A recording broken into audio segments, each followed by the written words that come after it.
మంచిది ప్రియులారా, మనం ఈ రాత్రి దేవుని వాక్యములో యోహాను సువార్త 2వ అధ్యాయము 17వ వచన భాగం చదివా.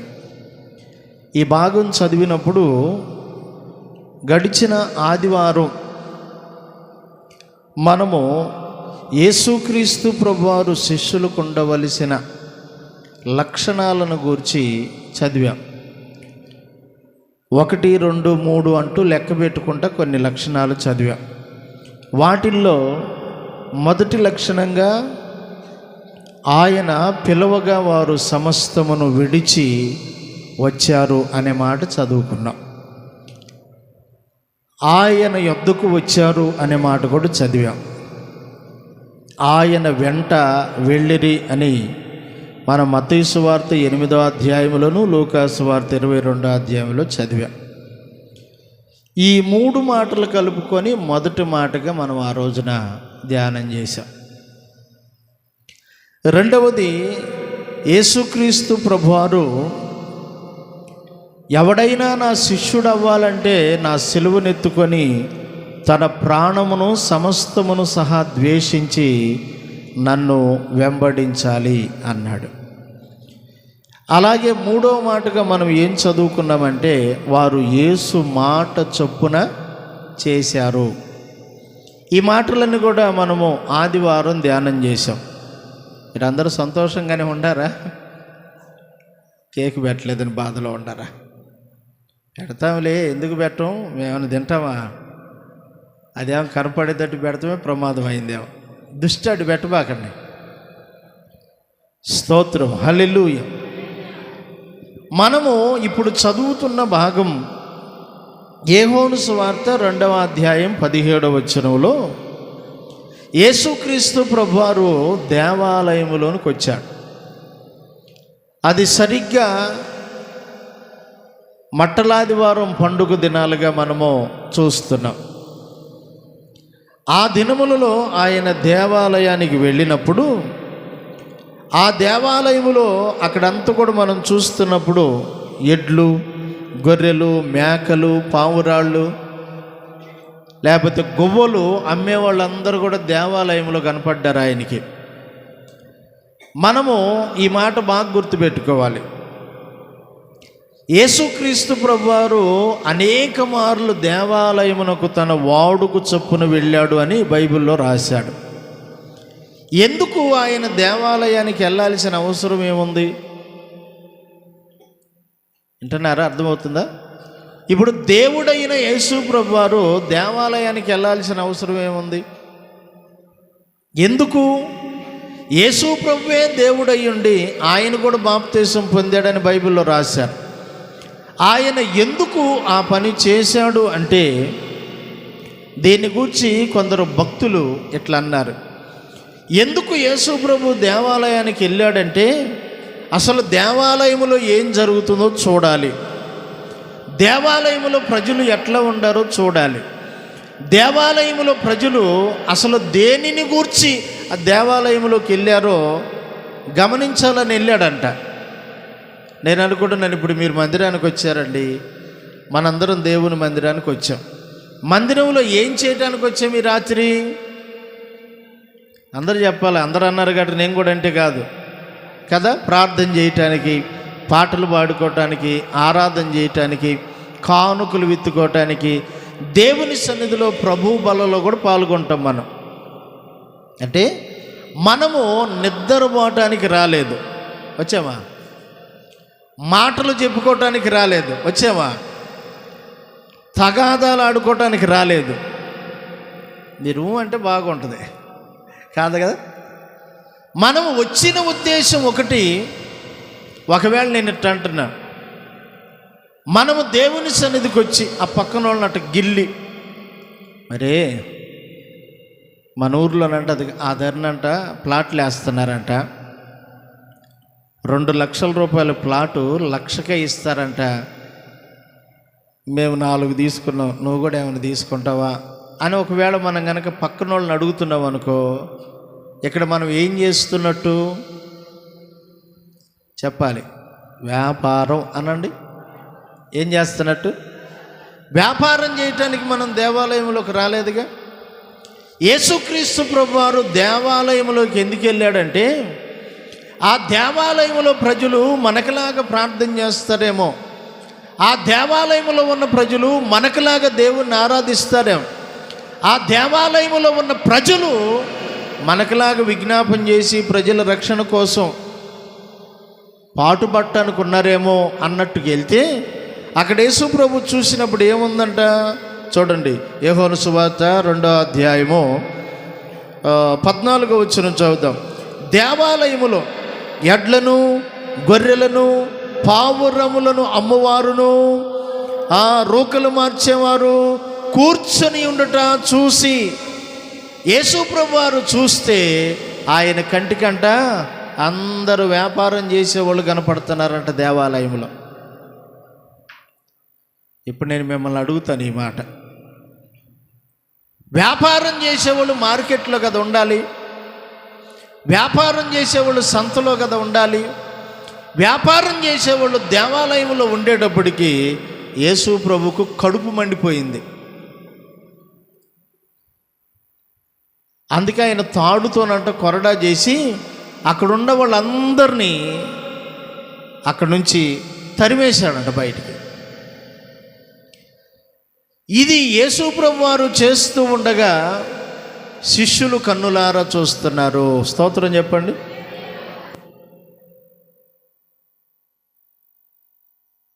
కనపడతలా?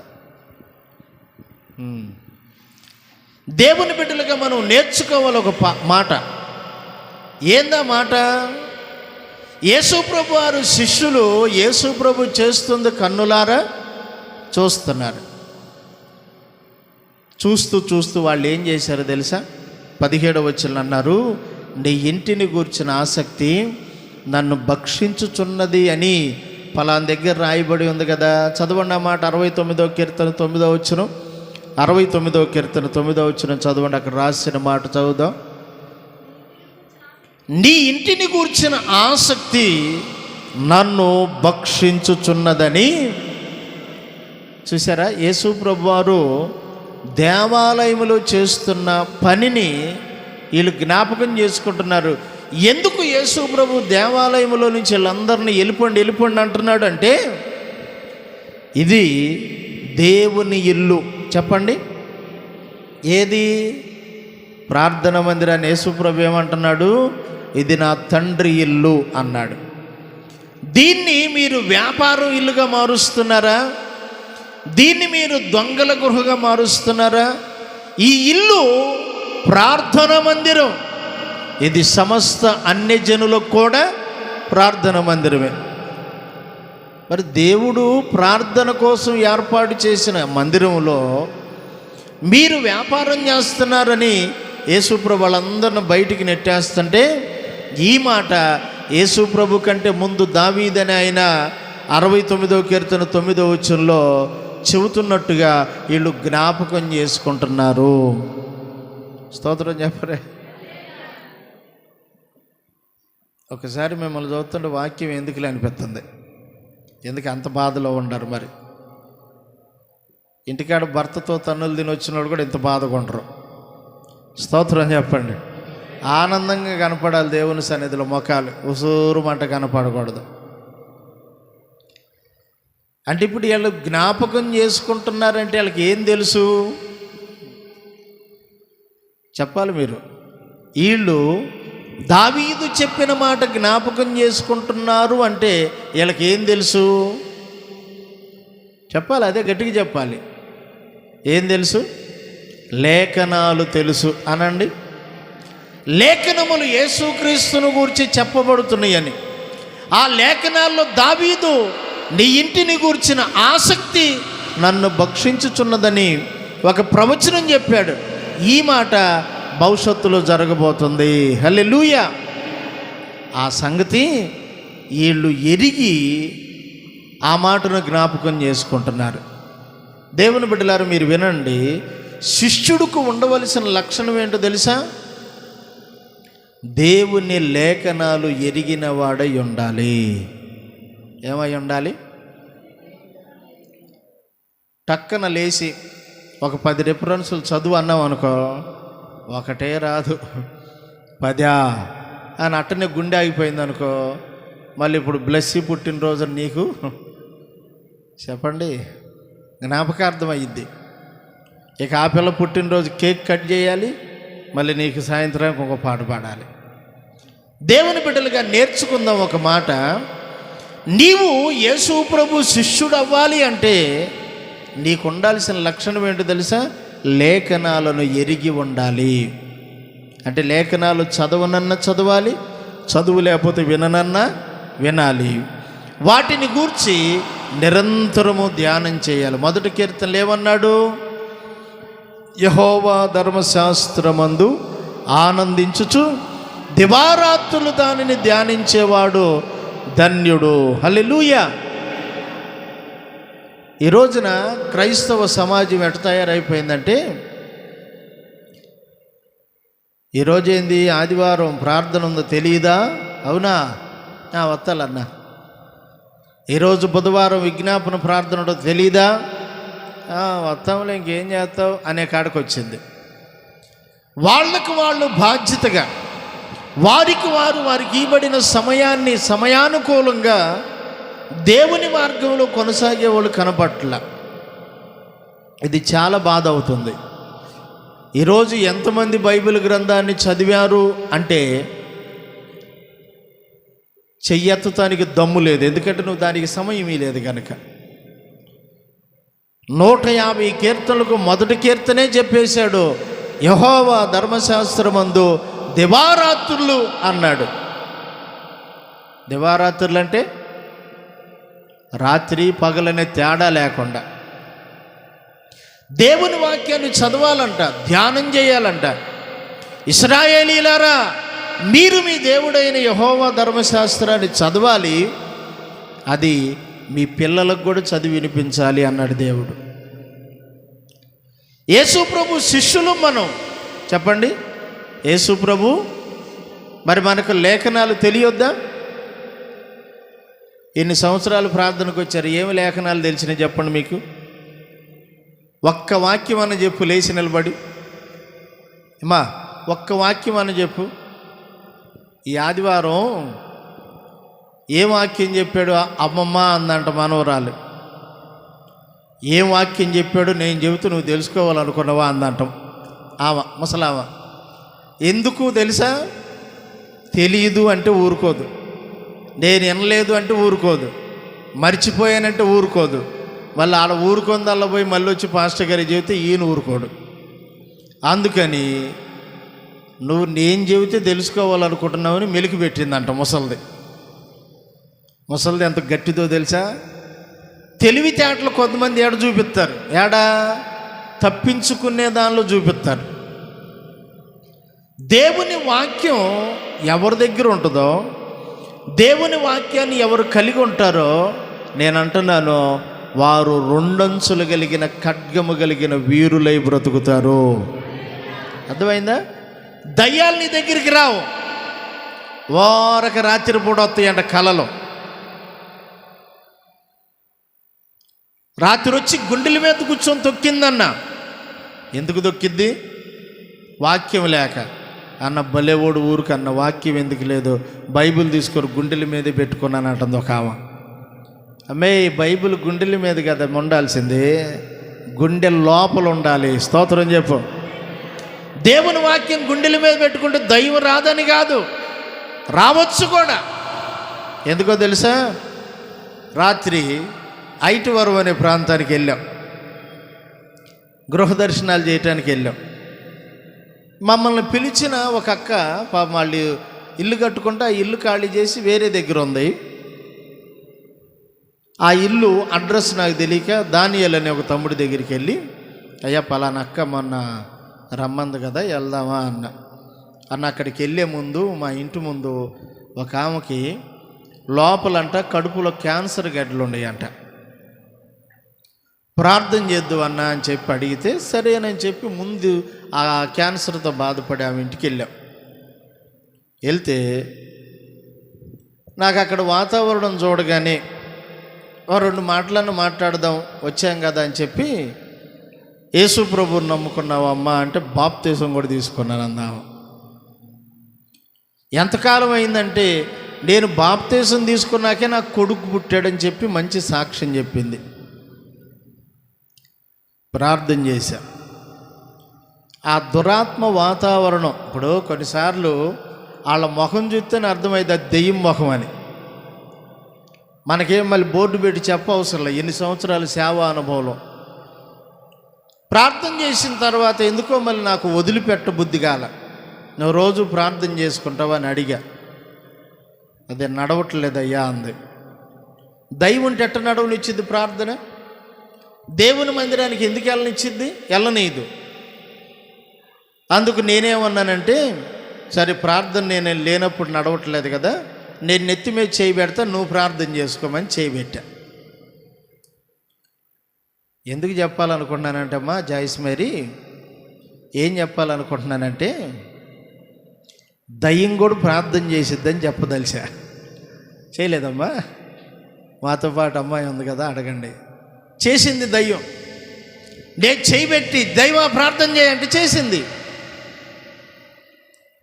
దేవుని బిడ్డలారు వినండి, దేవుణ్ణి నమ్ముకున్నవాడు నువ్వు చేసేది ఏంది ప్రార్థన? దయ్యం కూడా బ్రహ్మాండంగా చేసిద్ది. అంత మాత్రానికి దయ్యం పరలోకం వెళ్ళిద్దా? ప్రభు బిడ్డలుగా మనకు దేవుడిచ్చిన అనుకూలతను బట్టి ప్రార్థన కానీ లేఖనాలు కానీ చదవటం, ధ్యానం చేయటం చెయ్యాలి. ఈ రోజున ఎందుకు మీరున్న ప్రాంతాలు ప్రభావితం కాలేకపోతున్నాయో తెలుసా? వాక్యం లేక. యవనస్తులైన పిల్లల్ని ఎవరన్నా యేసు ప్రభు గురించి చెప్పమ్మా అని ఎవరన్నా ఆ ఇంటి పక్కన వాళ్ళు అడిగితే, ఆమె ఏదో కొద్దో గొప్ప నమ్ముకోవాలనుకుని ఈ పిల్ల చెప్పి నాకు పూర్తిగా పోయిద్ది. ఇక యేసు మీద ఉన్న విశ్వాసం కూడా పోయింది. ఎందుకంటే తెలియదు, మెకానిక్ తెలియదుగా, రిపేర్ తెలియదు. యేసును గురించి విన్నట్టే ఉండి ఆఖరికి వచ్చేలేకే యేసయ్యను గురించి కూర్చున్న వాళ్ళకే సరైన అవగాహన లేదు. అదేమంటే మేము అసలు అంకులోళ్ళు వచ్చిన రాకముందు నుంచి వెళ్తున్నాం ప్రార్థనకి. ఏది అసలు కనీసం లేఖనానికి సంబంధించిన ఆ జ్ఞానం ఏది నీ దగ్గర? నీ తోటోడికి ఏదన్నా దేవుని మాట ఒక్కటన్నా చెప్పగలిగిన ఆ మాట నీ హృదయంలో ఎక్కడన్నా దాచుకున్నావా? దేవదూతలు వచ్చి చెప్పారంట. ఎవరితో? మరియమ్మతో. మరియం ఏం చేసిందంట ఆ మాట చదవండి బైబిల్లో. లూకాసు వార్తలో 2వ అధ్యాయంలో దేవదూతలు చెప్పిన మాట మరియమ్మ ఎంత చక్కగా తలపోసుకుంటుందని 19వ వచనంలో రాశాడు చూడండి.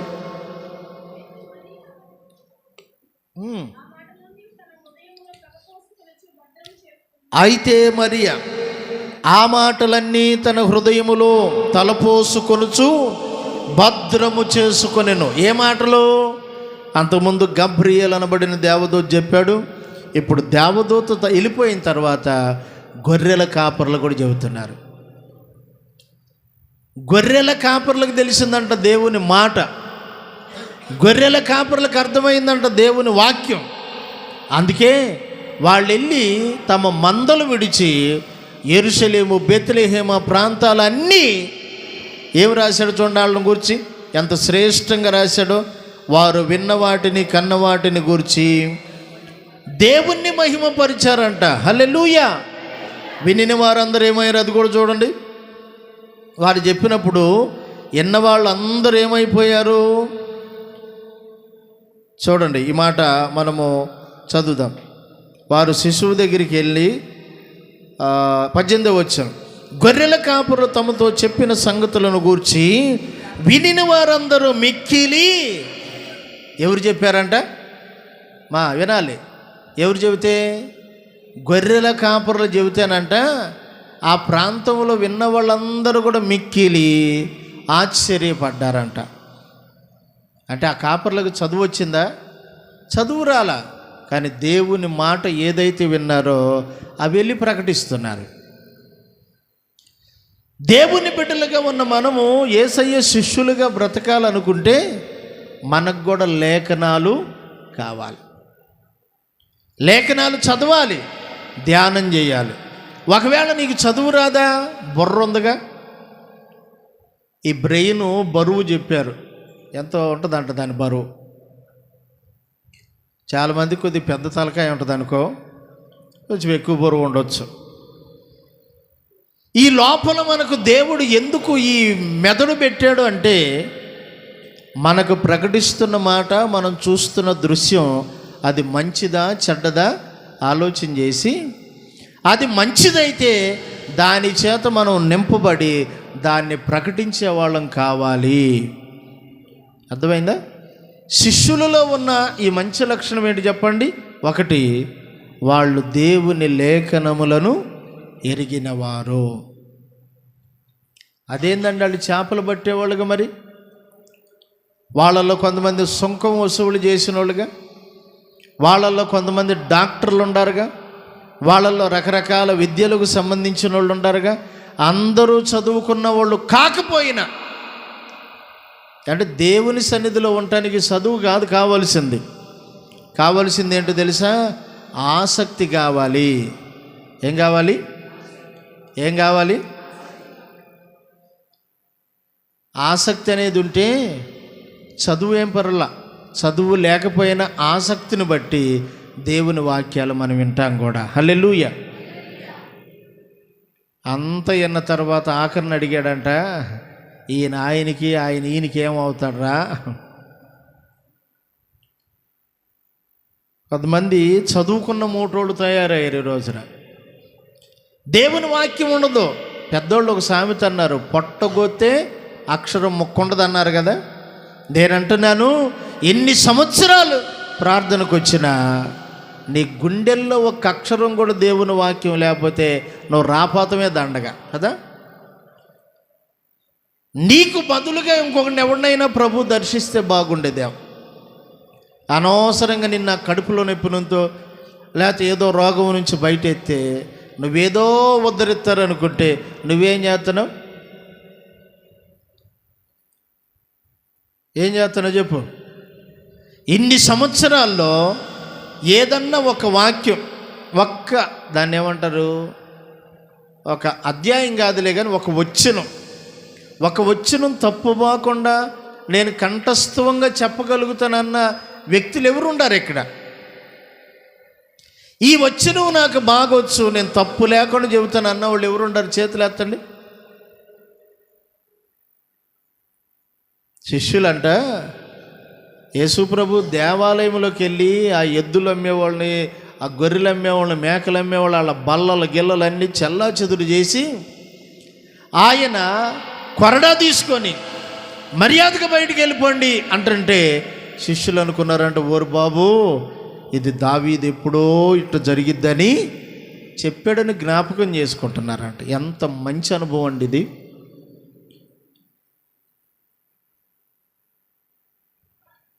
ఎంత మంచి అనుభవం. యేసుప్రభు కూడా అన్నాడు, మనుషుడు రొట్టెలతో బతకడం దేవుని నోట నుండి వచ్చే మాట వల్లనే బ్రతుకుతాడు.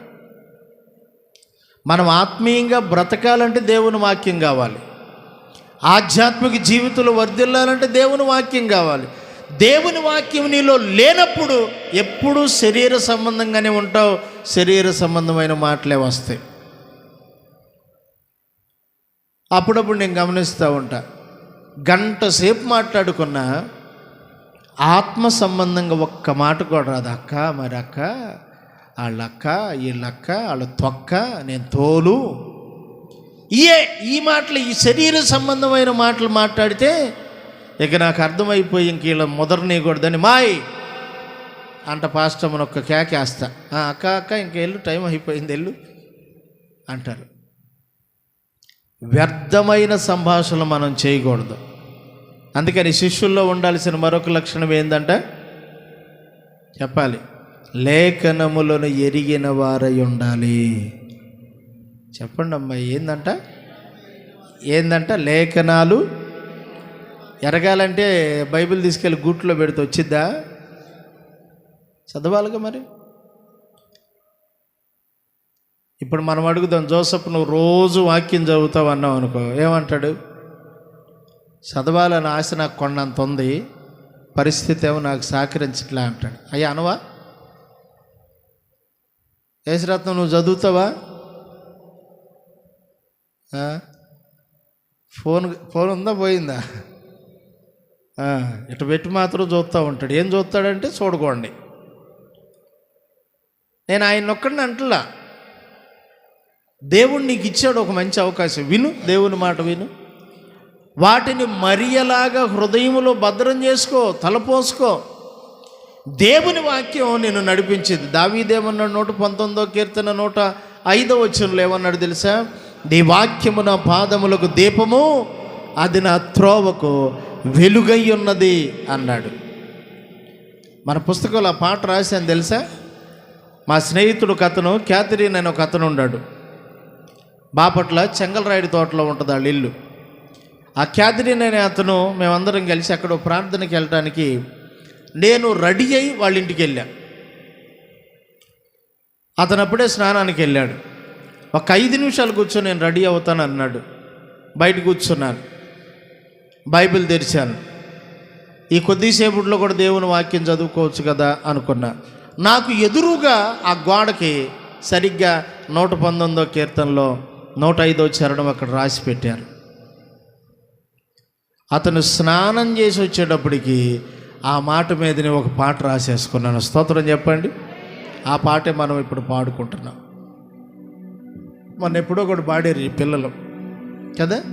బ్రతికించే నీ వాక్యము, బలపరచే నీ వాక్యము, స్థిరపరచే నీ వాక్యము,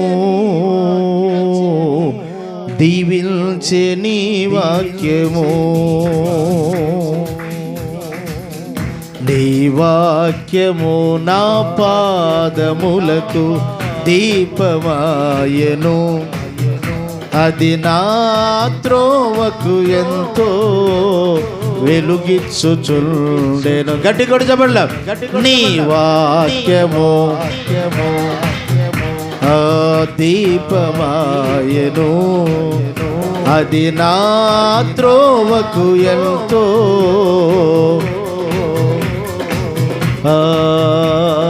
బ్రతికించే నీ వాక్యము, బలపరచే నీ వాక్యము, స్థిరపరచే నీ వాక్యము, దీవించే నీ వాక్యము. నీ వాక్యము ఆ పాదములకు, అది నా త్రోవకు ఎంతో వెలుగిచ్చుచుండెను. దేవునికి స్తోత్రం, దేవునికి స్తోత్రం. అది నా త్రోవకు వెలుగు అని దావీదు ఎందుకు చెప్పాడంటే, అదే కీర్తనలో 119వ కీర్తనలో 9వ వచనం అనుకుంటాను. ఆయన అంటాడు, నేను పాపము చేయకుండానట్లు. అదేనా చదువు అక్కడ, ఇంకా కిందకైనా చదవాలి. నేను పాపము చేయకుండానట్లు, ఏదో చదవండి 11 చదువు. నీ ఎదుట నేను పాపము చేయకుండానట్లు నా హృదయములో నీ వాక్యమును ఉంచుకొని ఉన్నాను. హల్లెలూయా. దావీదు సాక్ష్యం ఇస్తున్నాడు, దేవుడా నీ ఎదుట నేను ఎందుకు పాపం చేయలేకపోతున్నానంటే నీ వాక్యము నా హృదయములో ఉంచుకున్నా.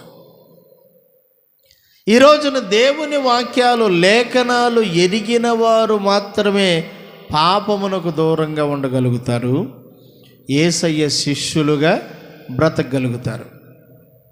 నేనంటున్నాను, పాపం చాలా దగ్గరగా ఉంది మనకి, లేదా ఏమా? పాపం చాలా దగ్గరగా. ఎందుకంటే ఇంతకుముందు ఉన్నవాళ్ళు వాళ్ళకి మామూలుగా దేవుడిచ్చిన అందాన్ని అటు పెట్టుకునేవాళ్ళు.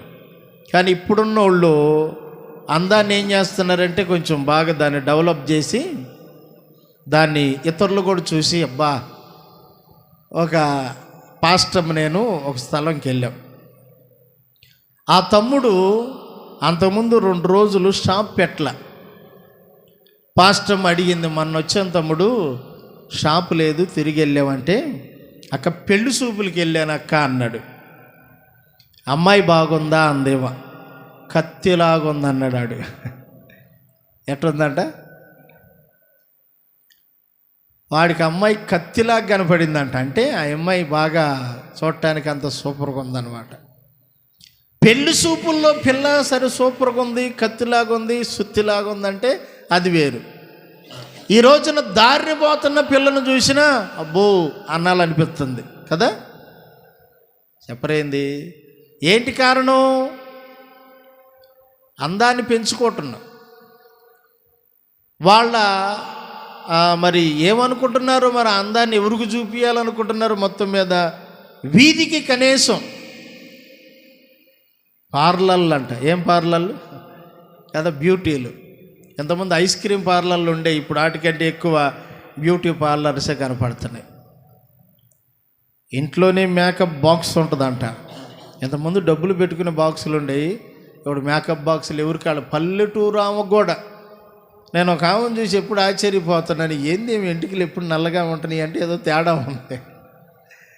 తేడా ఉందంటే ఆమెకు కూడా ఒక బాక్స్ ఉంటుంది ఇంట్లో. దేవుని బిడ్డలుగా నేనేమంటున్నానంటే, ఒక ముసలామైనా మేకప్ వేస్తే వామ్మో 16 ఎందుకు కంపదీసి వయసు అంటే అవును మొన్ననే పుట్టినరోజు అయిపోయింది అన్నట్టు చెబుతుంది ఆమె కూడా. తెల్ల ఇంటికి కనపడితే ఎంత అవమానంగా ఫీల్ అయిపోతున్న రోజులు. పైకి మాత్రం బాగా కనపడాలి, ఎవరో చూడాలి. అందుకే దావీదోడు కొడుకు ఉన్నాడే సొలొమోను, ఆయన అన్నాడు, అందము మోసకరం, సౌందర్యం వ్యర్థం అన్నాడు. కొంతమంది అందాన్ని దాన్ని పెంచుకునే కష్టాల్లో ఉండారు చాలామంది. నేనంటున్నాను, అందం పెరగటం వల్ల ఎదుటోడు చూడాలి, వాడిలో పాపపు సంబంధమైన కోరికలు కూడా పెరగాలి. మోడలను కూడా వచ్చేసింది కదా డ్రెస్సులు. చినగపోయిన చింపి కనపడకూడని స్థలాల్లో కనపడి జాకెట్ ఒంటి నిండా గుడుచుకోమని వాళ్ళు ఇస్తారు గుడ్డ. సుమాంజలి అందరూ ఆ పిల్లలకు వార్నింగ్లు ఇచ్చేవాళ్ళు ఎక్కువైపోయారు. మెడ తక్కువ పెడితే ఇంతకుముందు తగాదాడేవాళ్ళు, ఇప్పుడు ఎక్కువ పెడితే తగాదాడుతున్నారు. నిజమమ్మా? నిజం. ఎందుకంటే మన చర్చిలో కనీసం 6-7 టైలర్లు ఉండారు. దేవుని బిడ్డలుగా మనం నేర్చుకోవాల్సిన పాఠం ఏంటంటే, కొంతమంది వాక్యం లేదు, పాపం మాత్రం మనకు సమీపంలో అందుబాటులోనే ఉంది.